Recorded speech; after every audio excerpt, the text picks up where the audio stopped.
A married man arrives drunk at his home. He hardly makes it into his house after making a mess. In the morning, he wakes up with a breakfast for champions in front of him, and he is like, "What?" He looks down at his in-bed breakfast and sees waffles, scrambled eggs with bacon, a glass of freshly squeezed orange juice, an ice-cold beer, a couple of aspirins, and a note that simply says, "I love you." He stumbles outside the room and sees broken glass, a broken lamp, mud, or vomit, in the carpet, half the clothes he was wearing the day before stinking of alcohol, and a cigarette lying on the floor. He has no idea what happened, so he calls for his son. "Where is your mom?" he asks. "She went to the store to get a new door lock," the kid answers. "Okay, do you know what happened yesterday?" "I sure do," says the kid. "You came home at around 5 a.m. drunk off your mind. You parked the car on the front lawn.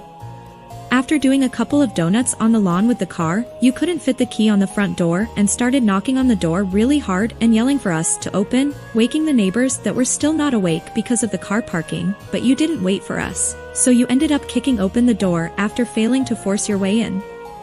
Afterwards, you stumbled into the table at the entrance, breaking the lamp Grandma left Mom before she passed away. After that, you tried to go up the stairs and knocked off most of the framed pictures we had hanging. That's when you vomited all over yourself." "So, what happened then?" asked the still hungover man. "Well, Mom was trying to take your vomit-soaked pants off when you very strongly pushed her aside and yelled, 'Keep your hands off me, I'm a married man,' just before blacking out." A young, newlywed couple wanted to join a church. The pastor told them, "We have special requirements for new parishioners. You must abstain from having love for 2 weeks." The couple agreed and came back at the end of 2 weeks. The pastor asked them, "Well, were you able to get through the 2 weeks without love?" "Pastor, I'm afraid we were not able to go without that for the 2 weeks," the young man replied. "What happened?" inquired the pastor. "My wife was reaching for a can of corn on the top shelf and dropped it.